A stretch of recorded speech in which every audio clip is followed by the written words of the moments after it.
The cool breeze of a late summer evening brushed against Michael's face as he walked down the quiet street in a neighborhood he didn't frequent often. Dressed in a plain hoodie and jeans, he carried himself with an air of quiet confidence, though his eyes darted subtly from side to side, scanning each house, car, and mailbox with care. To anyone paying attention, it might seem odd, this lone man methodically observing a place that wasn't his home. And someone was indeed watching. Parked near the corner of a cul-de-sac, Officer Craig sat in his cruiser, finishing a lukewarm cup of coffee when he noticed Michael. His gaze sharpened instantly, his mind jumping to conclusions before reason could intervene. "What's this guy up to?" he muttered, his grip tightening on the steering wheel. Michael stopped momentarily near a mailbox, jotting something into a small notepad. That sealed it for Craig. He flipped on his headlights and slowly crept toward Michael, who seemed unfazed by the sudden illumination. Craig parked the car and stepped out, his hand instinctively brushing against the holster on his hip. "Hey you," Craig called out, his tone more commanding than questioning. Michael turned, his expression calm but unreadable. "What are you doing around here?" Michael offered a polite smile, though his body remained still. "Evening, officer. Just doing some work." Craig squinted, taking in every detail. Michael's clothes, his stance, his skin. "Work, huh? You live around here?" Michael shook his head. "No, but Craig cut him off, stepping closer. "Then why are you in this neighborhood? It's almost midnight." Michael took a measured breath, sensing the shift in the officer's demeanor. "I'm not doing anything wrong, officer. Just taking notes for a project." Craig's eyes narrowed. "What kind of project?" Michael hesitated, clearly weighing his words. "I'd rather not say. It's sensitive work." To Craig, the answer was unsatisfactory, evasive even. The officer's suspicion deepened, fueled by years of prejudice he never dared to confront within himself. The streetlights cast long shadows as the tension thickened, an invisible line drawn between the two men. Craig's voice dropped to a low growl. "Look, you don't belong here. Either explain yourself, or we're gonna have a problem." Michael held his ground, his tone calm but firm. "Officer, I'm not breaking any laws." Craig's jaw clenched. He didn't like being challenged, and in his mind, this man had already crossed the line. Craig's eyes flickered with frustration as he placed a hand on his belt, his thumb brushing the latch of his holster. The quiet street seemed to amplify every sound, the rustling leaves, the faint hum of distant traffic, and the tension building between the two men. "You need to stop being evasive and tell me exactly what you're doing here," Craig barked, stepping closer. His stance was intimidating, meant to provoke compliance. Michael took a half step back, keeping his hands visible and his voice steady. "I've explained what I can, officer. I'm doing my job. There's no law against being here." Craig scoffed, his irritation bubbling over.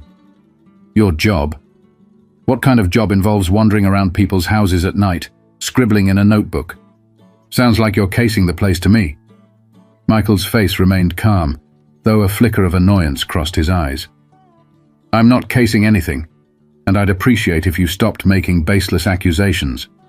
The officer stiffened, his pride bruised by the man's composure. "Baseless, huh? Funny, because I don't see you offering any proof otherwise." Craig took another step forward, his tone growing sharper. "What's in the notebook? Hand it over."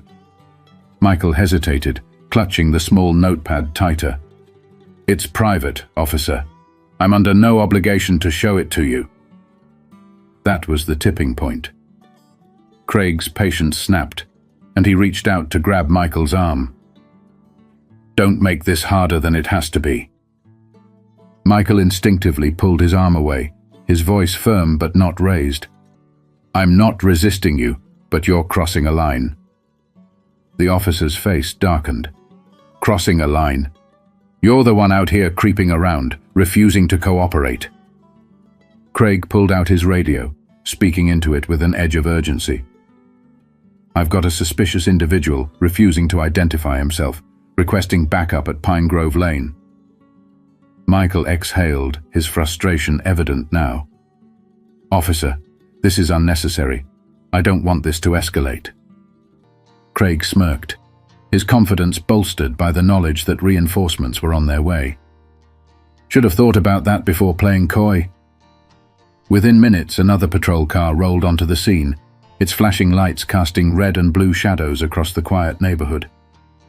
A second officer, younger and visibly uneasy, stepped out. "What's going on here, Craig?" "This guy's been wandering the neighborhood, won't explain what he's doing, and now he's refusing to hand over his notebook," Craig said, pointing at Michael as though presenting evidence. The younger officer glanced at Michael, then back at Craig. Did he actually break any laws?" Craig's glare silenced the question. "He's acting suspicious, and he's resisting." Michael let out a slow breath, his calm demeanor unnerving Craig even further. "I'm not resisting anything. I'm standing here trying to avoid conflict, but I have rights, and you're violating them." The younger officer shifted uncomfortably but said nothing. Craig, however, seemed emboldened by the standoff. "Enough of this.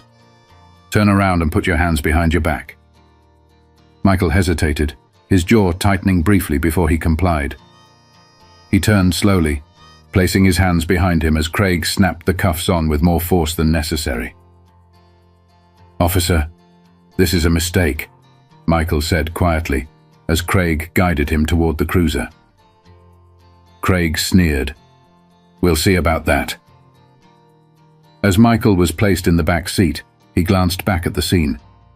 The younger officer lingered by the patrol car, his expression troubled, as though questioning whether this was right. But the flashing lights and the quiet tension swallowed any objections he might have voiced. The drive to the station was silent, save for the crackling of the police radio. Craig's satisfaction was palpable. A man convinced he'd just stopped a potential threat. Michael, however, stared out the window, his expression unreadable, but his mind clearly at work. The fluorescent lights of the station flickered slightly, casting a cold, sterile glow on the reception area. Officer Craig marched in, gripping Michael by the arm with unnecessary force, as if to assert dominance. The desk sergeant, a middle-aged woman with tired eyes, looked up from her paperwork, her expression shifting to mild curiosity. "What's this about?" she asked, eyeing the calm yet restrained man at Craig's side. "Caught him prowling around Pine Grove Lane," Craig declared. "Refused to explain himself or hand over what he was carrying. Suspicious behavior all around." Michael stood silently, his gaze steady but unreadable. The sergeant raised an eyebrow. "Did he resist arrest?" "Not physically," Craig muttered, almost begrudgingly. "But he was obstructing." Michael finally spoke, his tone measured. "I was standing on a public sidewalk, doing nothing illegal. This officer decided that wasn't good enough for him." The sergeant sighed, clearly used to diffusing heated exchanges. "All right, let's process him and figure this out." Craig led Michael toward the holding area, grumbling under his breath. As they passed by a small office, Michael turned his head slightly, catching a glimpse of a nameplate on the desk, Special Agent Williams. His lips curved into a faint smile, unnoticed by Craig. After the paperwork was completed, Michael was placed in a holding cell. The room was dim and sparsely furnished, but he didn't seem fazed. Instead, he sat on the bench, his posture relaxed, as though he had all the time in the world. Craig returned to the main desk, smirking triumphantly. "Another one off the streets," he muttered. The sergeant looked at him sharply. "Don't pat yourself on the back too quickly. Let's see if there's even a charge that'll stick."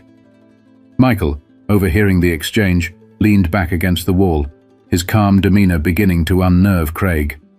It was as though he knew something the officer didn't. Minutes turned into nearly an hour before Michael finally spoke up, his voice carrying across the holding area. "I need to speak with someone in charge." Craig snorted from his desk. "You'll speak when I say you can." The desk sergeant frowned. "Craig, protocol says he's entitled to request a supervisor." Craig rolled his eyes but picked up the phone anyway, dialing the number for the shift supervisor. "Yeah, I've got a guy in custody demanding to speak to someone higher up," he said, annoyance dripping from his voice. "Fine, I'll bring him over." When Craig opened the cell, Michael stood without resistance, walking calmly beside him toward the supervisor's office. Craig couldn't shake the nagging feeling that this man wasn't afraid of him, or the system. Inside the office, a tall man in a crisp suit stood waiting. His badge was clipped neatly to his belt, and his presence commanded respect. Craig faltered slightly as the man extended a hand toward Michael. "Agent Holloway," the man said, his voice calm but authoritative. Michael reached out, shaking the man's hand firmly. "Thanks for coming, Agent Williams. Sorry for the interruption." Craig's face drained of color. His mouth opened, but no sound came out as the realization hit him. "Wait, Agent?" Michael turned to Craig, his eyes locking onto the officers. "That's right, FBI. I've been working an undercover operation in this area for weeks." The air in the room grew thick with tension as Agent Williams' gaze shifted to Craig. "Is this true? Did you arrest an undercover agent without probable cause?" Craig stammered, searching for words. I didn't know. He wouldn't say who he was." "Did you ask?" Michael interjected calmly. The supervisor's expression darkened. "Craig, we'll discuss this further. For now, I suggest you step outside." Craig left the office with his face flushed, a mix of confusion and embarrassment clouding his thoughts. He slumped into a chair at the front desk, his mind racing. In all his years on the force, he'd never felt the ground beneath him shift so suddenly. The man he'd cuffed and hauled into the station with self-righteous confidence was an FBI agent, a detail he hadn't even bothered to check. Meanwhile, inside the supervisor's office, Agent Williams gestured for Michael to sit. The air between the two men was calm but purposeful. "Let's get this straight," Williams began, his voice even. "How much of the operation did this incident compromise?" Michael leaned back slightly, his demeanor still composed. "It's hard to say. I was monitoring activities in the area tied to a larger network we've been tracking for months.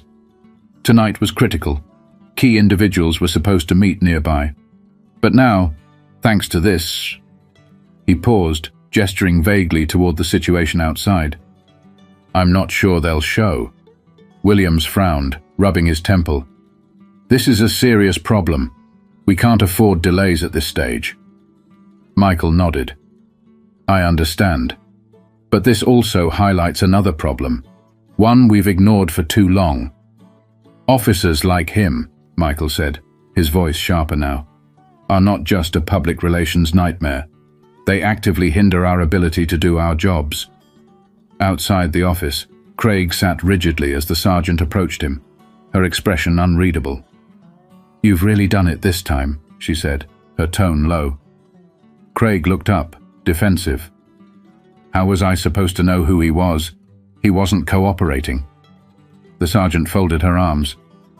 "You didn't bother to ask. That's the issue. You jumped to conclusions, and now it's biting you in the ass." The door to the office opened, and Agent Williams stepped out, his face stern.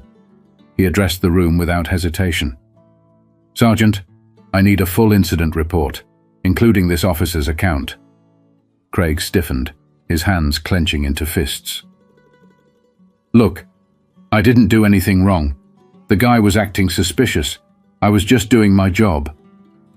Michael emerged from the office behind Williams, his eyes fixed on Craig.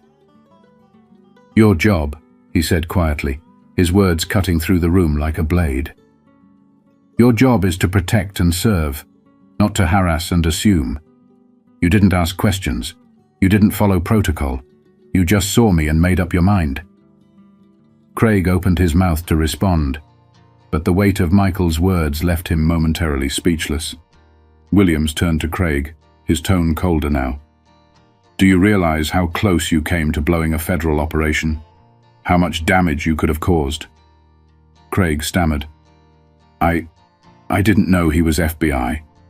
He didn't identify himself. Michael stepped closer, his gaze unwavering. I didn't identify myself because I was in the middle of an undercover operation. Something I could have explained, if you'd given me the chance. The room fell silent, the tension palpable. Williams turned back to the sergeant.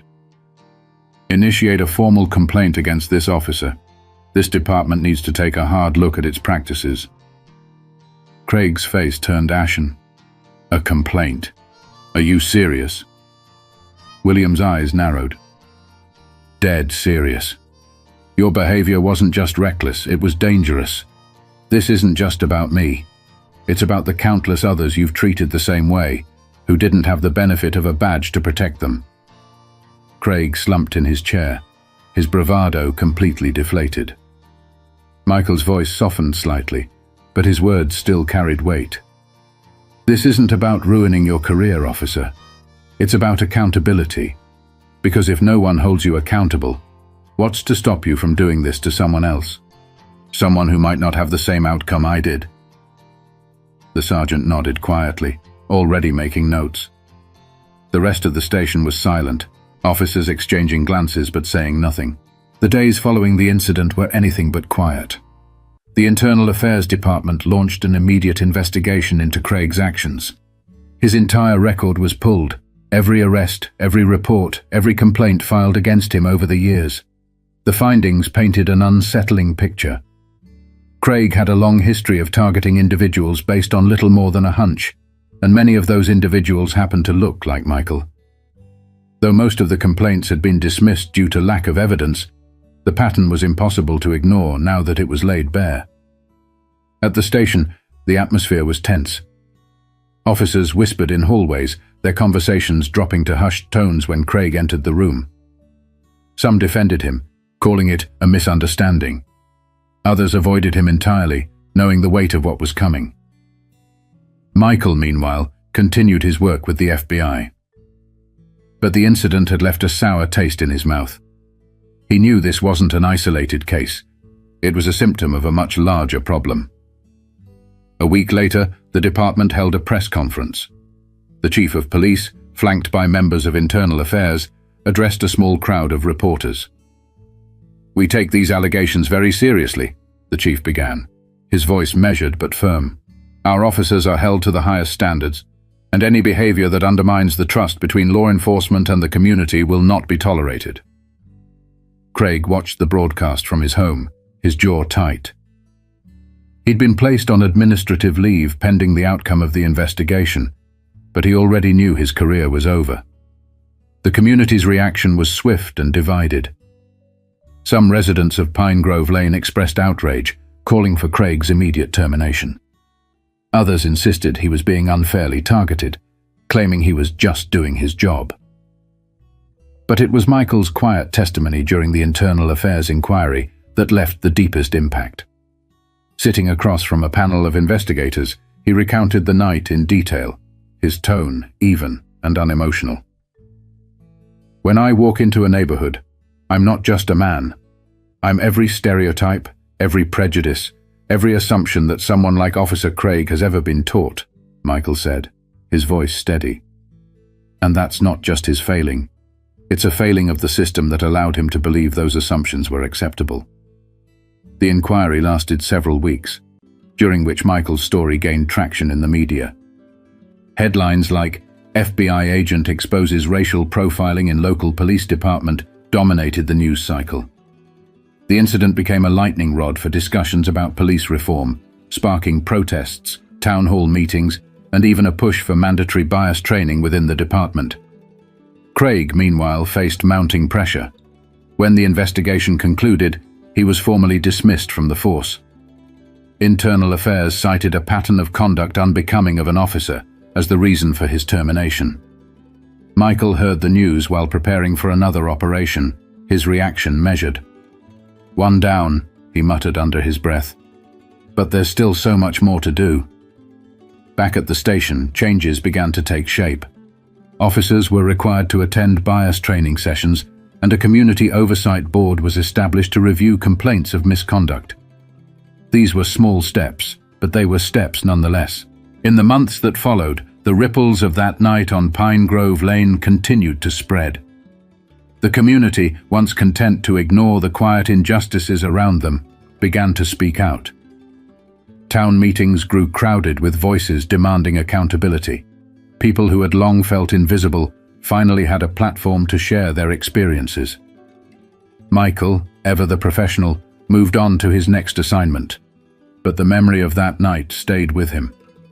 It wasn't the first time he'd been profiled, and he knew it wouldn't be the last. Yet, it had sparked something, a conversation that was impossible to ignore. Craig, meanwhile, found himself grappling with the consequences of his actions.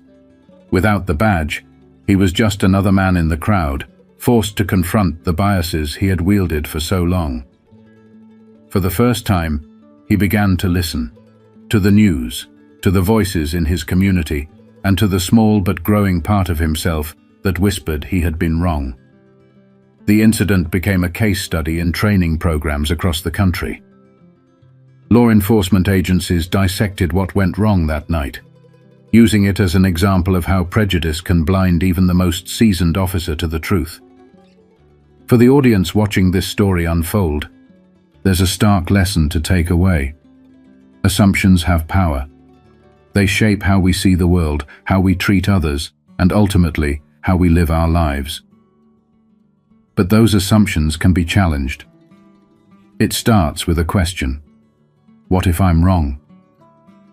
To the officers who protect and serve, Michael's story is a reminder that authority comes with responsibility, not just to enforce the law, but to uphold the dignity of every person they encounter. And for the rest of us, it's a call to action to demand better, not just from our systems, but from ourselves.